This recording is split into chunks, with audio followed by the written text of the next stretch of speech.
It's time once again to slip into your camo, grab your bow, and join us out in the field for another episode of the Up North Journal, presented by PSE Archery.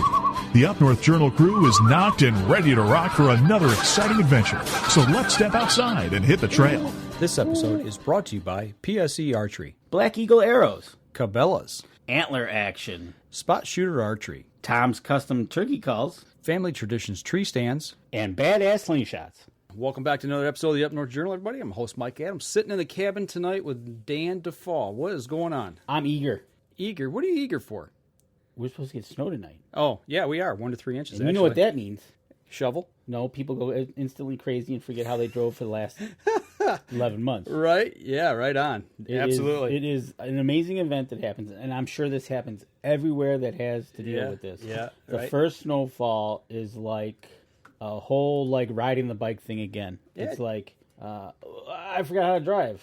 So, well, hopefully it'll be over before I have to go to work in the morning. Did you have any snow for deer season up north in the UP? Oh, no, I needed suntan lotion. Okay, the week you were up there, I remember it was warm, but I couldn't remember if you had any snow at all. We left before the snow came. Okay, right. And I haven't heard how much snow they did get, if they did get it, because when we were leaving, we were hearing anything from 1 inch to 6. So we had a couple inches on the ground when I got up there second week of season, right before Thanksgiving. I hunted Saturday, Sunday, Monday, Tuesday before Thanksgiving, and that Saturday we had snow on the ground. Saturday evening it snowed. So. You know, I see I think it was today or yesterday that I saw like Carrie Z looking at some snow over in Wisconsin. Yep. And so I think that's what we're going to get tonight. Same stuff, yeah, 1 to 3 inches. So but you know, eagerly awaiting that first snowfall. So you know how that works.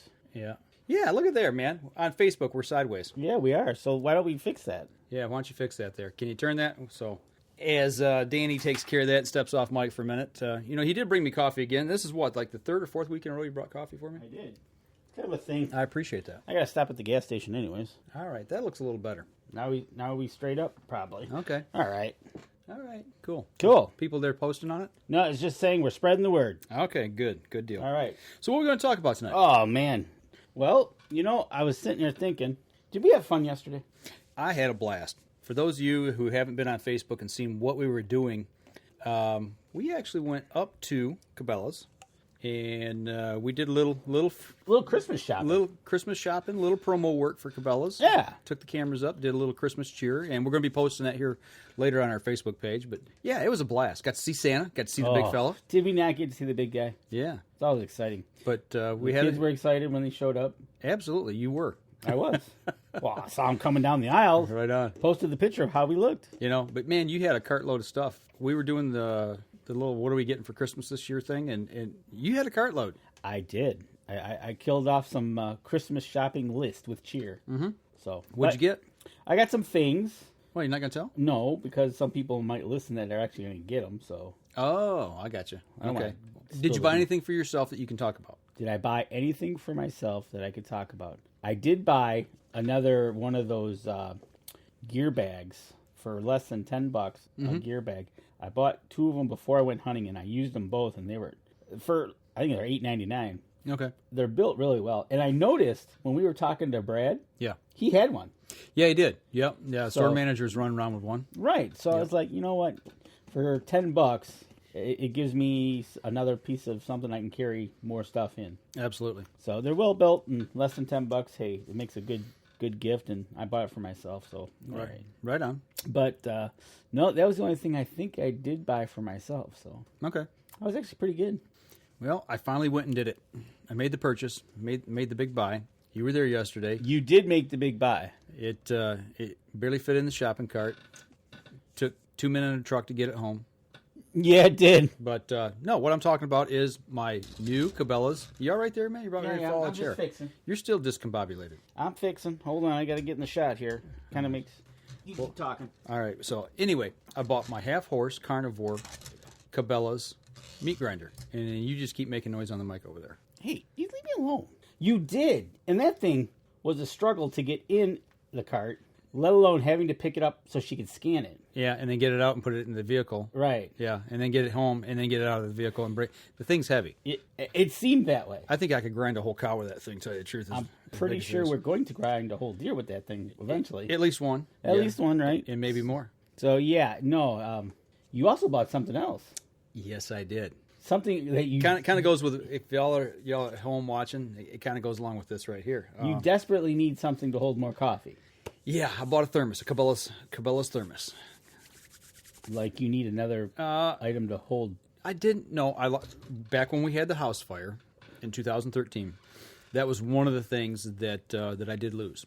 Oh, okay. Along with everything else. But anyway, I haven't replaced that yet. So, I've been sitting in the deer blind, this year, and I'm like, it'd be nice to have some coffee because I drink it before I go out. But if I drink too much, then you know what happens.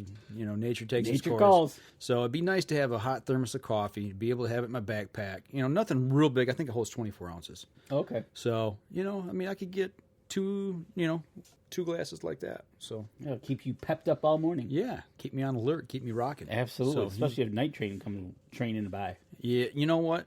This weekend, maybe, just maybe. You never know. We're going back up. I see Brandon Hammond's got a nice, decent buck. Absolutely. He got that in southern Michigan. Yep. Beautiful buck. So. Yes, sir. So they're still out there, folks. Still laying them down. Still laying them down, and we got till January 1, right? So we are good to go. Now, we were at Cabelas yesterday. Yes, we were, and it was packed. Was there anything there that you noticed that struck you as odd? And the reason I asked that question, because I know there is. It struck me that was odd. Yeah, the people in the store. Oh, yes. Mm-hmm. Well, I found this to be I don't know if it's a fashion trend or whatever it is, but whether you go to a Cabelas, whatever one, you need to wear your camo. I was amazed yesterday. I mean, not just camo, not like a camo t-shirt or a camo hat or a camo jacket. We're talking full-blown hunting camo.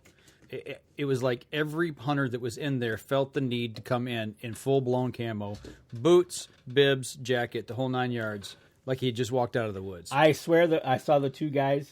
I could have swore they came right from the woods. What's up with that? Or wherever they came from, they were sitting there. The guy had the boots on, his bibs, and to tell you the truth, I have no idea what's up with that.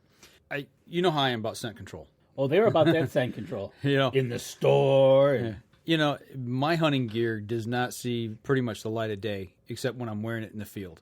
Exactly. It's, I keep it in a scent lock bag, keep it, locked down so it's airtight, don't have anything getting on it. My rubber boots or my hunting boots, regular lace-up boots, I don't wear them out around town. I don't wear them in the vehicle. You don't wear them to go get breakfast at the local McDonald's, or you don't wear them to go pick up something you need at the auto store, or you don't wear them at Cabelas? Put gas in the vehicle and get gas all over. No, I don't. No, you don't? No. Oh, wow. I must be missing something because, I don't mind the fashion camo, like the jacket, the nice-looking jacket. But this wasn't that. This was definitely not that.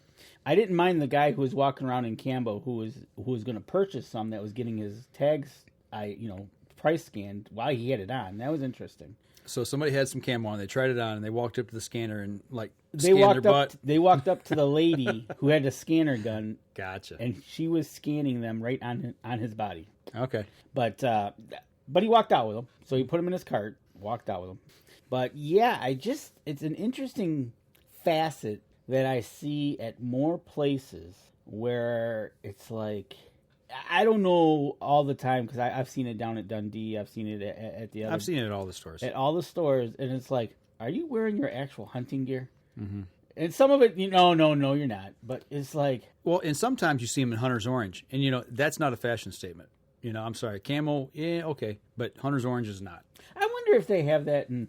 I know in Michigan, because I travel north on I-75. That going up before season, season. You see the parade of orange. It's like you're approaching a vehicle, and all of a sudden you almost see the glow coming out of the cab of the vehicle before you get there. Right on. And it's like, really, you got to wear your full blown orange suit and hat while driving. Yeah, I think it's almost like a statement. Hey, everybody, I'm heading north. I'm going deer hunting. I wonder if that happens like in the Wisconsins and Minnesota, any place. I don't know what their dynamic is, but here in Michigan, it seems like it's the Orange Parade, right? Well, yeah, we've got people that listen to the show all across the United States. Hit us up on Facebook. Let us know, when you're driving around, especially on the highway, you're going, I know Alabama, everybody talks about going to South Alabama. Like we talk about going up north. Right, they go to South Alabama. That's the thing, the area that I'm from. So if you're driving, you're on the highway, do you see that parade of orange going to whatever that hunting place is, But there's nothing, I don't know. I guess it's just a quirk of mine that this is my hunting clothes. I keep it in my hunting bag. Right. And I don't pull it out till I get to camp and get it out, or it does. I don't wear it, and if I am going to go somewhere, it disappears. Exactly. You don't wear it to the restaurant if you're going to go stop in and get breakfast. Oh, that's another good one. I have to admit that's people are smoking and especially eating, deer hunters. Bacon and eggs and all that smell. And the bird hunters I can understand because sure that has Yeah, we go duck hunting or waterfowling. We'd stop in our gear. That was not a big deal. Right. But yeah, it's just, I saw it yesterday, and I saw that couple of gentlemen that looked like they just came from the field. I seen it, yeah. And it was like, wow. And it was like, it just, I don't know. It's just one of those things. Crazy. But then, I don't mind if people do, like last night we were at the parade, and it was cold out, so they were wearing their hunting to keep warm. Right. So okay, I hope it's not your hunting for us, because I know you're scent control-ish, and yeah, but it is what it is. But I'm all over it, man. Yeah, it's just interesting when we go out looking at and seeing things like that. And I just like when we end up going to some shows and stuff. Same thing. Yep. But no, we come home with some goodies, man. It was a good time. Oh yeah, got to see a lot of people. Got to see Santa Claus. See some friends up there. And best deal of the day. I got to give a shout out. The best deal of the day there by far, and actually I splurged a little bit on this, was the Cabelas base layer. 60% off. 60% off that stuff. Any weight. Any weight, yeah. And I got the polar weight. I got 5 sets. Right. Or 4 sets. You bought for the whole family. Got it for me, for Mikey, for Jacob, for Madeline. Mackenzie's not really hunting that much right now, so I didn't get her any. But yeah, I bought 4 sets of that stuff, and each piece was normally $50, and it was $19.99.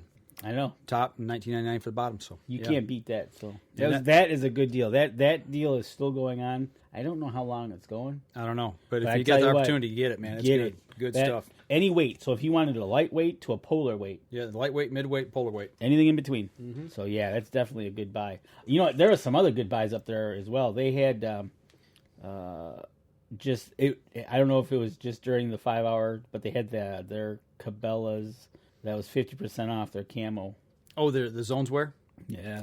I seen a lot of it on the racks. They had it down the aisles. Yeah. People were all over. Oh yeah. That was there, that's for sure. So, but nope, get out. You know what? You only got so many days left before What's today, Christmas. the 4th? Yeah, today's the 4th. So you got 21 days. 20 days, really. 20 if you want something delivered to your house, right? Right. What? Oh, yeah.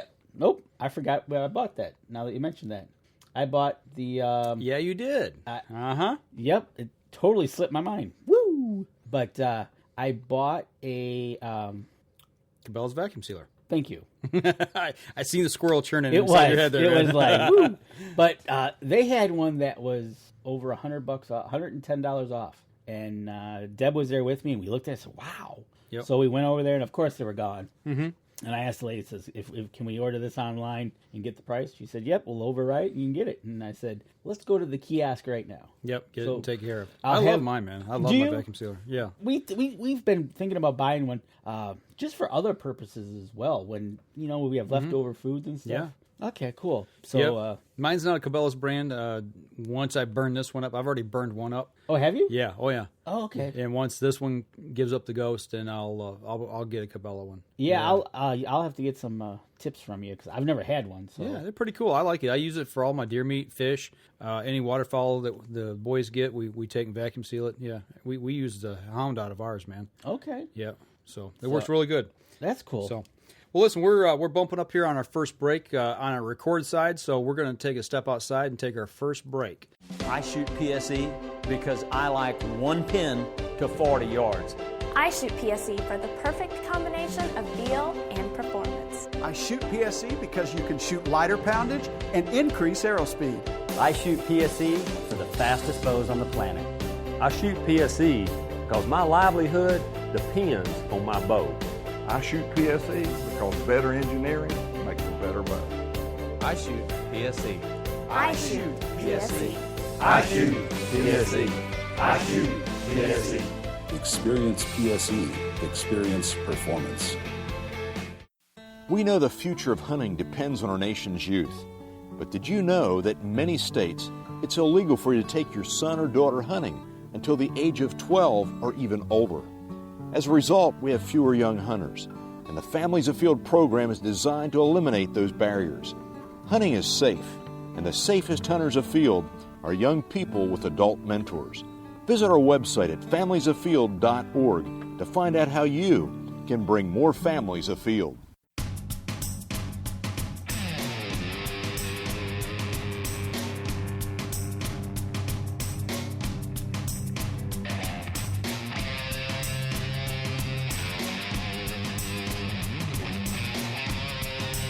Welcome back, second segment of the show. We're still here in the cabin, rocking live on Facebook and on Periscope as well, and having a little fun tonight here. Absolutely. You know what? We got the Periscope going, we got Facebook going. We're back in the cabin, waiting on snow. And you know what? I was just browsing this past week, what's happened, and lo and behold, there was an article, and it seems like this happens once every 2 years. If not every year, that it happens more than it should. Right. Here in Michigan, we're lucky to have whitetail. We're lucky to have elk, and we're lucky to have moose. Yep. We got elk in the lower peninsula, we got moose in the upper, and we got whitetails throughout the entire. Mm-hmm. But lo and behold, I read an article, courtesy of our DNR. Mm-hmm. They had a gentleman this past gun season bring in what he thought was a huge whitetail. Uh-oh. I would too. If I got a huge whitetail, I'd be running it right to the DNR. Right. Absolutely. Like a commemorative Bucks of Michigan type size? You got it. I'd be like, hey, get me my patch. I'm going to get this thing looked at, scored, show me off. Hey, I Boone Crockett. Yeah, absolutely. One little problem. And that would be? He shot an elk. A bull? A bull. Nice. Yeah. Didn't have a tag for it. Well, since he wasn't picked during... We've got 3 elk seasons. Mm-hmm. Obviously, that didn't work. But I guess, from what I understand, he shot this bull elk thinking it was a big whitetail. Okay. So he took it to the local DNR to have it checked, and they kind of said, ruh-roh, got a little problem here, buddy. You shot a bull elk. So they informed him that... we're gonna have to take the deer or take the elk, which I think it might say what size it is in there. It's pretty good size elk. I'm looking at it right here, right now on my computer. So and let's see, that's 1, 2, 3, 4, 5, 6, 7, 8, 9, maybe 10. So a 5x5, maybe a 5x5. So he shot this, takes it to the DNR. Mm-hmm. The DNR, you know what would have been priceless? The faces of the DNR officers when they walked out and seen it. Yeah. And now he's facing fines of $5,000 and $500 per point. And every point. I didn't know they did that. I knew they did the 5,000. Okay, that's new. That just happened in the last couple of years, because what happened was they busted a guy in the thumb, and it was a good non-typical, and it got up into the teens of thousands of dollars, because it was, by the way, not besides the 5,000. Oh, we're going to charge you per point. They had the trophy fine on it, right? Well. And they gotcha. it got up into the teens of thousands. That was another goofball. But this guy just, I don't know. I guess. The DNR spokesman here, Lieutenant Gorno, he says, who confirmed the incident, saying, it happens every year. It's foggy and hunters just get confused somehow, but it happens every year. How does that happen every year? I don't understand. Dude, I really... It's not like shooting... What's the first rule of thumb besides knowing safety? your target? Knowing what you're shooting at. Yeah, it boils... It's like, okay, we've seen people who mistake a doe... for a buck. It's a button buck instead of a doe, Totally agreeable. At least it's the same animal. Correct. So you're telling me, he says it's foggy. Mm-hmm. If it's that foggy and you're still shooting. Right. Why you're shooting, exactly. Yeah. I've hunted out in fog, and I think the different sizes between a whitetail, knowing your species that you're after. Right. And an elk, let alone if I was in the upper, which I am, and I see a deer and a moose. Or difference between a coyote and a wolf. Right. And I've seen on our property tracks of a moose. Oh, you have? And tracks of a deer. Okay. Yeah, there's a little bit of difference. Just a little? It's like, but this gentleman is up a creek, and I think he might lose some privileges for a few years. 1, 2, 3, 4, 5, 6, 7, 8, 9, 10, 11, 12. No, that's a 6x6. And that's you know what? That's a phenomenal animal. Yeah, to tell you the truth. The one picture I first looked at, you couldn't really see it, but yeah, that's a 6x6. So right. That's another $6,000. That's $11,000 fine right there. Yep. So wow. He might lose privileges for a few years. Yeah. But yeah, I just in a way, it's like, what were you thinking? We don't know if we don't know, but it's just I in a way I feel sorry for him. Because it sounds like to me he was pretty proud of the fact that he shot this big whitetail. Well, he wouldn't have taken it to the DNR if he wasn't it. Exactly. Yeah. So, but not knowing... So, here's the other thing. Okay, so you say it's a little foggy out there. He shot it, he recovered it, and then took it to the DNR. Yes. So he knew, I mean, he was up close and personal with this thing, so he knows what he was looking at. He didn't. This guy does not know the difference between a whitetail and an elk. So let's go down that lane. Playing dumb? No, I don't think so. Why would you take it to the DNR? Because there is no way. Do you think he pulled that out by himself? I don't know. That's another good question. Okay, so let's say I shoot this thing, and I know I can't pull that thing out unless I get a tractor, or something, or get it into the bed of my truck. I don't know. And if I ask you for help, I think you would say, I was like, I'm out of here. Hey, Dan, you made a mistake. You got a problem. You got a big problem. So my thought is maybe down the road we'll find out maybe that they told me, hey, you better take this to the DNR. Now. Yeah, take it to the DNR, and just to fess up to it. Take it in. Say, hey, look, I thought I shot, but it was just one of those things. And but yeah, it's just I just saw that this week and it was like, wow. So definitely a story you kind of shake your head at and you wonder, scratch your head. And he says it happens every year. That's the other thing that puzzles me. Well, you know, just as a point of reference, I heard of a story up at Fish Point. I think we were talking to Randy Duncan, and they had some guys who recently shot a couple of quote-unquote snow geese. Really got into the snow geese, 2 or 3 of them. They weren't snow geese, they were trumpeter swans. I was going to say. They got some nice shiny bracelets to go along with them taken in. So, I mean, you know, that's when you start messing around with the feds, shooting, waterfowl is protected by the feds. And then they go waterfowl is a whole different species. That you come off the state level right away and you're federal. So, you know, it's people getting out, maybe not paying attention, not knowing what they're really after. You know, hey, I'm going to go deer hunting this year with my buddies, and it's like that. We take the time to do the research. Exactly, and identify your target, because how many times have we heard that Joe Hunter shot into the bush and it was another hunter? That too, yeah. Unfortunately, I've heard that a couple of times. Bow hunting, it happened. Somebody in a tree stand shot into a bush, and it happened to be another hunter. Those types of things, I don't understand how they happen. I understand. I don't know how they happen, but I know accidents happen. You should not be out in the woods. Right on. Because, or when you, I don't know. I've heard it, but when you're sitting in the blind at 6 o'clock, pitch black, you can't see your hand in front of your face. You hear a shot, and you hear gunshots, and you look up and you still can't see out your windows of your blind or your tree stand. You're like, okay, I can't see nothing. What can you see? Right. So it's like somebody shooting by car light. Either that or sound shot, right? Right. Oh, I hear something. Shoot it. Right. So. You know, we unfortunately hear stories like that far too often. Exactly. So, but I just thought that was interesting. We'll have to see if we down the road we hear anything come out about that. We'll look. I'll keep my eyes on the DNR report in the Michigan Out of Doors. They usually write some things. Their down. CO report. Yep, their CO report, and I'll see what their take is. Yeah.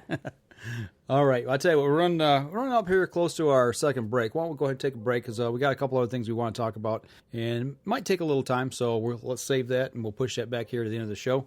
We're going to step outside, take our second break. We'll be right back after this. So what do you do when you've completely redefined the way bows are engineered? When you've reached the pinnacle and the band starts playing your victory song, you start a revolution out of thin air. Introducing the all-new PSE Carbon Air, engineered with true carbon technology to be the lightest high-performance bow in the world. Experience PSE. Experience performance. We know the future of hunting depends on our nation's youth. But did you know that in many states, it's illegal for you to take your son or daughter hunting until the age of 12 or even older? As a result, we have fewer young hunters, and the Families Afield program is designed to eliminate those barriers. Hunting is safe, and the safest hunters afield are young people with adult mentors. Visit our website at familiesafield.org to find out how you can bring more families afield.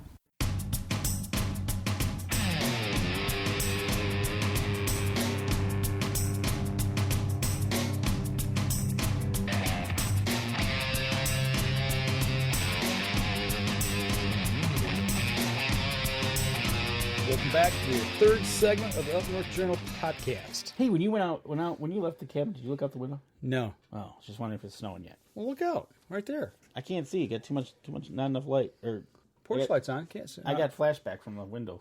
I don't know. It'll be snowing soon enough. You'll break out your shovel. I know. So, do you know where your shovels are at? Yeah, they're in the garage.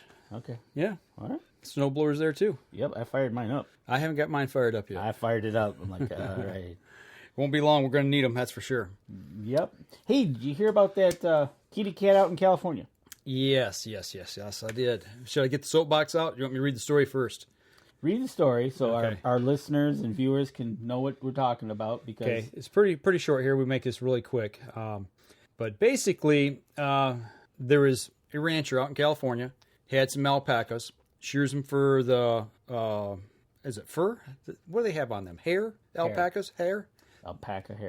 Take the hair off and uses it in textile Yep, production. exactly. Okay. Well, they had a cougar, came into the area, killed 10 or 11 of them, I think she said here. I'll have to refer back to the story. But when you have a problem, I guess, with mountain lions out there, because they're protected, you can put in for a permit to exterminate said kitty cat who is after your livestock. Kind of like the wolves here. Right. So the rancher got a permit, and the tree huggers all went up in arms and, raised a stink about it. But this story here, it has a twist to it.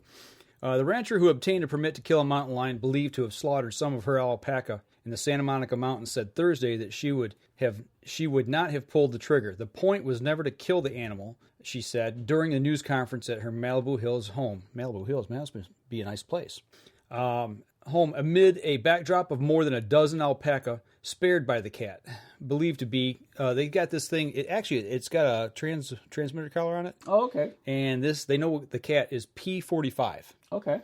That's his name, I guess, officially. P45. P45. Sounds like a pistol. Yeah, I was going to say, that sounds like a pistol. I'm not looking for revenge from an alpaca, she said.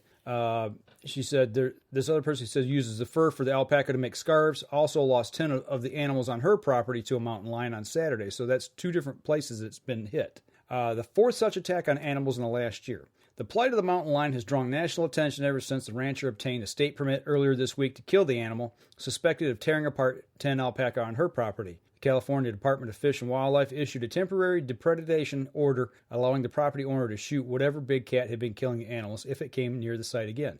The roughly 4-year-old male lion named P45 by the National Park Service biologist is strongly suspected of being the culprit. The Park Service confirmed the cat, which wears the radio transmitter, had been in the area of the attack. State officials are exploring what, if anything, to do with the offending mountain lion. Captivity for a wild animal is not a good option, said the spokeswoman for the Fish and Wildlife Department. Death is not a good option. Relocation is not a good option, so we're trying to find something that may be a better option. It's a very sticky situation to be in. While nothing has been taken completely off the table, relocation to another habitat is probably the least likely to happen because it would pose risk to relocated mountain lions and others of its kind, the officials said. The rancher said through an attorney that she would like to work with the state game wardens and find a more permanent solution to protecting livestock while safeguarding mountain lions. She credited Fish and Wildlife and the Los Angeles County Supervisor for support in helping her better protect her animals. I'm almost done here with this. Saturday's alpaca slaughter, the soft-spoken woman erupted into tears talking about it. I obviously wish I had done more to protect them, she said, noting that she has raised many of the animals. The Cools Off, that must be the state game official, is helping her get a permanent chain link enclosure installed on her property. She's also considering getting a particular breed of dog that protects livestock from mountain lions. But while this is she's taking action to protect her livestock, she worries that her neighbor's animals are still at risk. The line considers this area to be a food court, and we're closing the McDonald's today, said her attorney. I like that. Yeah, that's pretty good. A little drive-through there. Anyway, but she said based on other restaurants have to be closed too. This is in mountain lions. Talking about the other ranches there. And she said in a statement that she looks forward to helping other property owners in the area in utilizing the most effective enclosures to protect both livestock and precious wildlife. Mountain lions are not endangered or threatened in California, according to the Fish and Wildlife, but an estimated 10 to 15 cougars in the Santa Monica Mountains are hemmed in by local freeways and face extinction because of inbreeding, federal biologist says. State Wildlife Commission has approved $7.1 million land purchase last month to provide habitat for the big cats. The cougar advocates also hope to raise $56 million for a wildlife crossing bridge over the 101 freeway to expand breeding options for trapped cats. $56 million? Yeah. Okay. Okay, so, all right, hold on. There's a little more to it, but I mean, we got the gist of the story, okay? So, cat comes in, kills alpacas, hits another farm, kills them. But if you listen to that, the three options: relocating, that's not good; killing it, that's not good; and then the third option was putting it like in an enclosure, pinning it. Oh up. yeah, penning it. That's not an option. Mm-hmm. What's left? We're talking about a predator. What happens? And I thought about this as I read this last night. What do we do in America when we have a predator amongst our children? Yep, you jail them once you catch them. Or if they put up a fight and they resist, then they usually wind up getting killed. But the point is we don't let them roam free, and then we don't lock our kids in the house and really, and enclose our kids and keep them. You follow where I'm going with this? Okay, my first thing is she doesn't want to kill the cat. She just wants to bring attention to it. Yeah. Okay, I'm missing the whole. Why'd you put in for the permit? Why'd you put in for the permit? Why? I'm missing the connection between the two. The connection to I'm assuming these llama are her livelihood. That's alpacas. Alpacas. Yeah. That's her business. Yeah, I guess. I'm missing the connection to... Oh, no, I just wanted to bring attention to it. Mm-hmm. So if another 13 gets slaughtered, you're okay with that? Yeah. I'd be a little upset that my alpacas are... Especially if it's causing me money. And then you're telling me, oh, I need to better protect them. Better... I guess, yeah, the answer, what they're saying, it falls back on the rancher making sure that they're completely enclosed, because of the wild animal. Do you think that wild animal's not going to figure out how to get in? Well, probably so. But you putting chain link fences up, I didn't see that as a viable option. I just see them going over it. I don't know how big this area is that they're talking about that they're trapped in, but I have heard the story before that the 101 blocks it off and they can't get over. And they're actually talking about building a bridge, like a tunnel or tube over top, so animals can go back and forth across to get back, over. I don't get it. I don't understand that mentality. You've already got into an area where animals are, and you're building and you're pushing, wildlife out. That's part of what humans do when it's a pretty build busy an area. Yeah, and I hate to say it, but spending $56 million to build we'll call it a bridge for animals.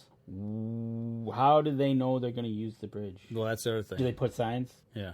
Kind of like deer crossing signs? Right on. Deer read them all the time. Yeah.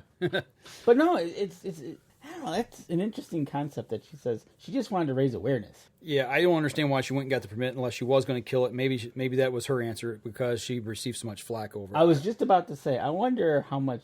Obviously, she's getting a lot because this became national attention, right? Yeah, I would. If it was me, I'd care less. If it's killing my livestock and it's legal to do so, kill the cat, get rid of it, and be done with it. You can't. There's no other viable option. You can't put it in captivity. You can't relocate it. You can't. They said that they're not in danger. They're not threatened. It's just in that one little area. Just in that one area. Okay, so let's say here in southern Michigan, we have a development in an area. Let's say right here where we live in southern Genesee County. And all of a sudden, we've got an area that's locked in that wild animals are in, kind of like what we used to have over in Grand Blanc at the GM plant where they had the deer. Oh, yeah. In the 50 or 60, 70 acres. It was an enclosure. Yep, they have the deer in there. And what did they do with them eventually? They got rid of them. They got rid of them. You know, it's and I don't know if we want to connect this or not, but it's like that elk that we had downstate that they had to take care of because it got into the CWD zone and they didn't want it traveling back and taking CWD back up into the elk herd. Mm-hmm. They had to do what they had to do. Yeah, it is what it is. Take care of the problem, but to let a predator roam free, that'd be like we know we got a predator in our area and we take like a child predator. So we just keep our kids inside. We don't ever let them go out. They stay in the house. We lock the doors and we sit and we watch. But we know he's in the neighborhood, and we just let him roam free. And wonder why you never go outside? Yeah, exactly. So to me, it's just stupid. And they got a collar on him, so they know where he's going and what he's doing. Track him down. And if you track him, and I hate to say it, but it's going to be one of those things that he's going to have to go. Yep. Take care of it, be done with it, move on. Instead, we're throwing a bunch of money just to keep people happy. A bunch of money? Yeah. You think you and I could do something better with $56 million? Oh, yeah. Yep. I know I could. So, anyway, maybe start like a mandatory deer check-in program. Oh, really? You had to go there. You knew I was going there. We're eagerly waiting for those numbers for this year. Yeah, that's one thing we are waiting on. We haven't got them back yet. Is our deer killed totals for Michigan for 2016. Then we're going to get out our soapbox and have fun. But yeah. No, but I saw that article and everything, and it's just trying to put it all together. It's kind of interesting, but it's California, so. Well, that's part of the problem right there alone. It's it boils down to the fact you got people out there that are they want everybody to be peaceful. They want everything to coexist. They want everything to be nice and fluffy, and you can pet the cougar, you can pet the wolf. Unicorns and rainbows? Yeah, and it's just, wildlife, it's wild for a reason, man. That's why it's called wildlife. They kill, bottom line. You don't want them to kill. You either get your stuff and move out of the area or take, but in this situation, it sounds like they've kind of enclosed these animals and they're trapped. Get them out of there. And if you can't relocate them, if you're worried about that, then you know what? Just take care of them. Just exterminate. And look how much trouble. They're not in danger. Look how much trouble in New Jersey. The bear that walked on its back legs. Yeah, the guy who shot that. The guy who shot that. One person got named totally wrong. Mm-hmm. Got death threats against him. Yeah. But yet the bear was taken by legal means. Right. And look what he got from the people. Right on. So it's like. What do you expect is going to happen when you're in? That'd be like us going up to Alaska and walking in down a trail in Alaska and walk up to a grizzly bear. Now who's into whose territory? Right on. Yeah. So that's the way it goes. It is. That's America. All right. So that's the rancher alpaca cougar story. Yeah, it is a good one. Another good one. So. All right, I tell you what, we're bumping up on our last break here. Let's take our last break. When we come back, we'll wrap up the show. So we're going to step outside, and we'll be right back. The 2015 Dream Season Decree is a deadly combination of speed and precision. It's built for the moments when time stands still. When the only thing that will break the silence is an arrow slicing a clean path to the kill zone. The bow of your dreams is a nightmare for big game. This is PSE's Decree. Experience PSE. Experience performance. We know the future of hunting depends on our nation's youth. But did you know that in many states, it's illegal for you to take your son or daughter hunting until the age of 12 or even older? As a result, we have fewer young hunters, and the Families Afield program is designed to eliminate those barriers. Hunting is safe, and the safest hunters afield are young people with adult mentors.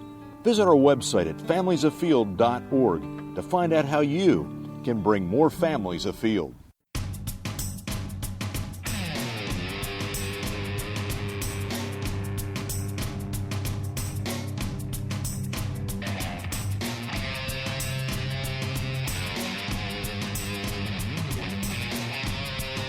Welcome back. Last segment of the show. You all right there?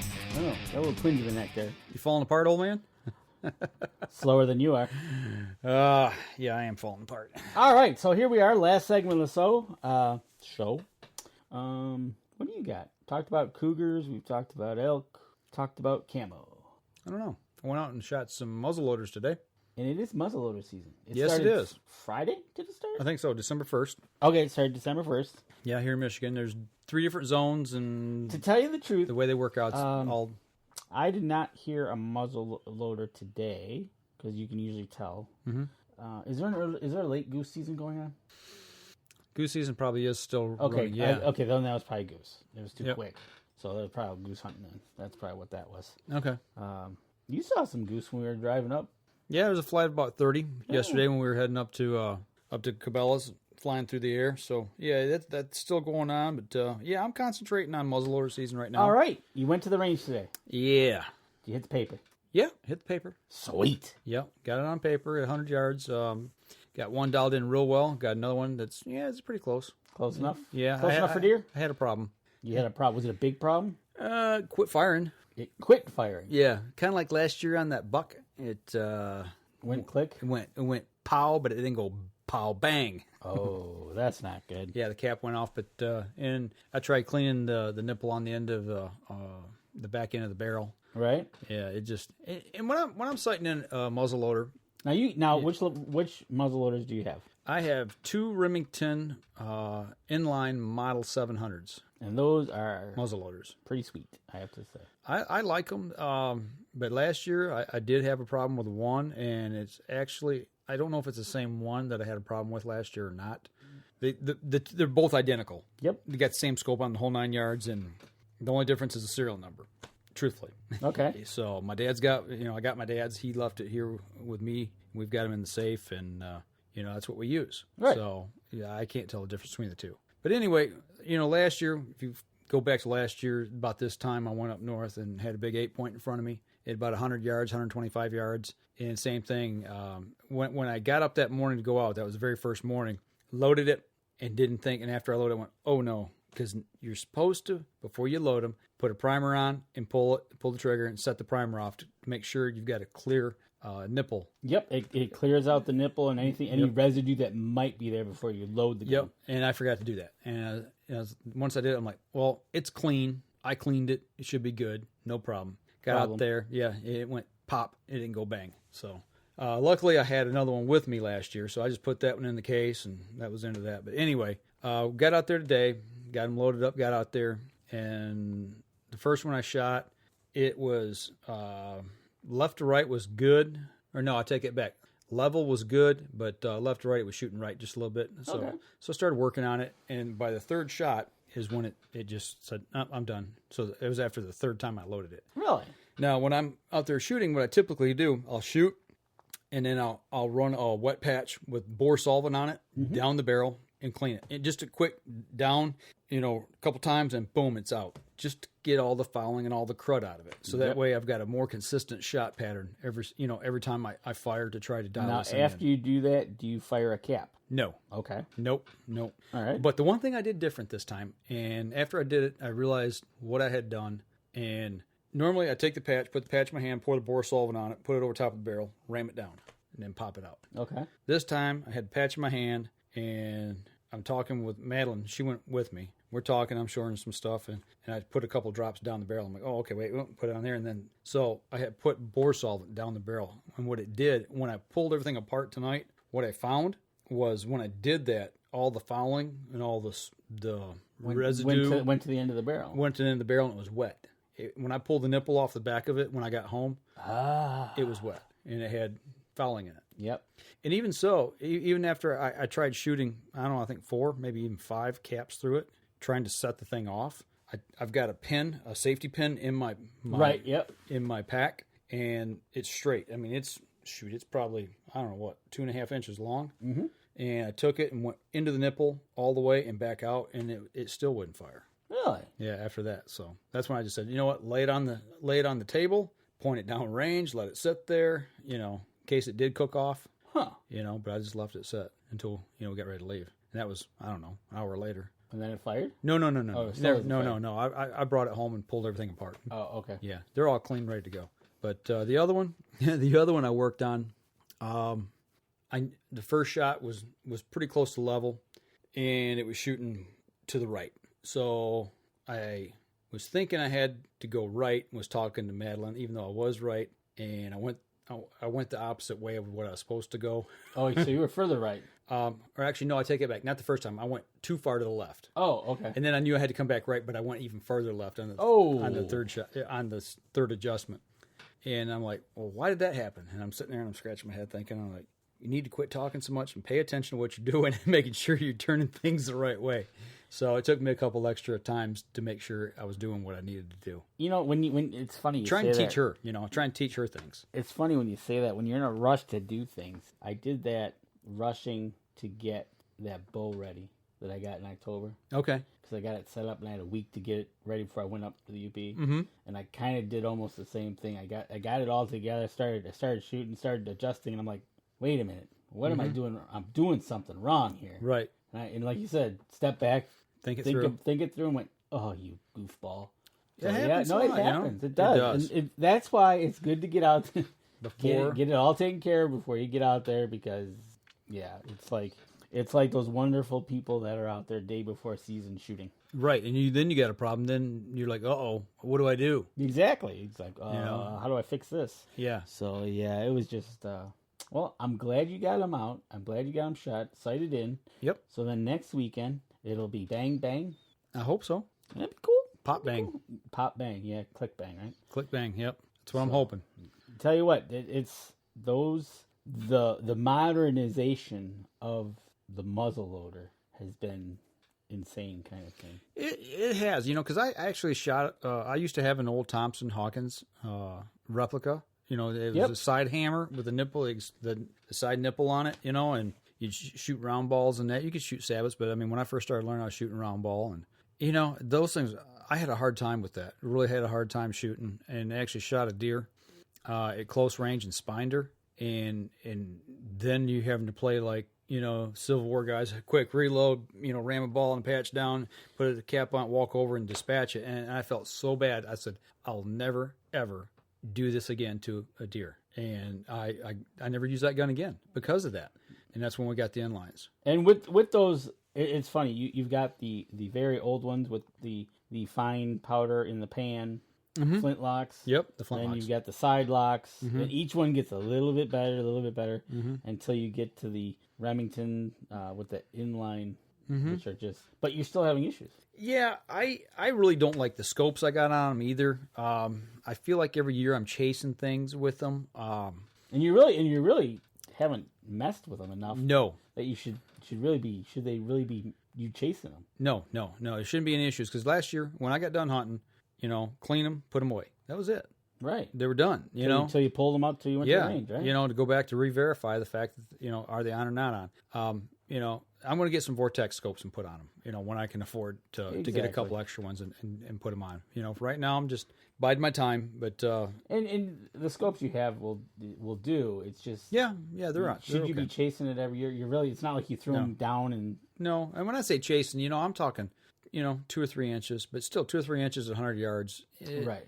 I shouldn't have to be, and I'm shooting them off a lead sled too, so it's not like I'm shouldering and shooting or shooting off bench rest. I'm taking the human error out of it, shooting off a lead sled, and really getting in tight on them and shooting like you should when you're trying to sight something in. So. Right, exactly. So I don't know. It is like I say, it is what it is, and we're working through it. But they're ready to go. I'm ready to go. We're going to have some kids come up from Indiana. Yep. From Backwater's Legacy. Backwater's Legacy, and do a little doe hunt. Is Mr. Boggs coming up as well? Mr. Boggs he is expected to be at camp. So yes, he should be there. It's always a fun camp with Mr. Boggs. So it should be a good time. I'm really excited. I do know 1, if not 2, of the 3 kids have never shot a deer. Uh-oh. So that should be fun. Yeah, and I saw on Facebook today that the guys from Backwater's Legacy, they had the smoke poles out, and they were making sure that they were on. They were doing their job as well. They were verifying before they make the trip this week that everything was ready to go. Sweet. And not wait until the last minute. So hopefully in the next cast or two, we'll get a report as to how the weekend went. Yeah, absolutely. Yeah, I'm hoping to have the kids on from camp. Maybe we'll do some recording from camp, and we'll have some good stories to tell. Always good stories. Absolutely. So. Just like when the kids see Santa. Always good stories. Yeah. You were pretty excited yesterday. I was talking about the really little kids that were in line. I gotcha. Not us big kids? Yes. We're always excited. So Were you a good pro staffer this year? Did Santa tell you if you were a good pro staffer or not? Or were you on the naughty list? I was on the naughty list, obviously, because I did not get any awards from it. Well, you just have to try harder next year, I guess. guess I'll have to try harder next year. Well, maybe he won't leave too big a lump of coal in your stocking. Probably not. All right. Anything else you want to throw in? You know what? Nope. It's December. We're winding down 2016. Can you believe it? No, I can't. It just seemed like it started. Pretty wild. I hope 2017 starts out better than 2016 did. Remember last year, bridge to bridge ice fishing tournament that didn't happen because it was too warm? Yeah. In the middle of January? Yeah, and hopefully we get we had no good ice last year to speak of. We did not have a lot of good ice last year. Did you ice fish last year at all? I think we went out once, or didn't we go once or twice? Was that last year or was that the year before? I can't remember. Oh, I can't remember either. I don't remember. But it was warm last January, but then it got cold, I think. But yeah, no, I'd like it to freeze, but I'd like it to freeze in the 20s, not like -0. Right. So you can get out and enjoy it. Yeah, I'd like to get out and enjoy it as opposed to just trying to stay warm. warm. Ice did freeze last year. Remember we went up for the Perchville, and they were actually doing the polar plunge. Yeah, we went up for that. That's another thing we got coming up in January. We talked a little bit with Brad up at Cabelas. We're going to see if there's anything going on for ice fishing up that way, and we'll have to get back to the people to see if we're going to be up there helping them out if they've got anything going on there. But yeah, we're going into 2017 already, and it's like, wow, where'd 2016 go? Right. We're looking right down the barrel of ATA. It just seems like yesterday we were sitting on your back deck watching turkeys in the summer. I know it. So jumping in the pool. And then we got, like you said, we're going to roll into the January. We're going to start our shows. We got things going on. They're already asking us to help out for turkey season, so they're already thinking into March and April. So yeah, we're going to have to talk about that because we're going to have to put in for our turkey permits. Yeah, that'll happen the month of February. Is it February 1st or is it January 1st? Do you remember when? Oh, wait a second. I got to look that up. I think it's January through February. Right, I think so. So, yeah, we got to decide what we're going to do and if we're going to try something a little different this year or what have you. So, but, man, we got the end of the year coming up, and all I can focus on right now is the big jolly guy in the big red suit coming. Yeah, all right. Absolutely. You got the fireplace all clean so you can get down the chimney? Yep. All right, that's good. I don't have... I got the stockings hung with care. All right. Hung with care like you just don't care? No, I care. Hey. I care. Wave your hands in the air like you just don't care. You got to be good because Mr. Elf on the Shelf might show up. No, there will be no creepy elf. You never know when Elf on the Shelf might show up. The UNJ gnome will take care of my home. See, he's got his trusty binoculars here. He's looking out. He's keeping an eye on the place, and he's got his rifle right here. So in case he sees one. So if Elf on the Shelf shows up, I got some pictures of some elves on the shelf that met their demise. I saw that. And I got a few more. Oh, okay. I got a few more saved back. So every now and then, when people like to mention Elf on the Shelf, I'll put them out there on Facebook of some things I have planned.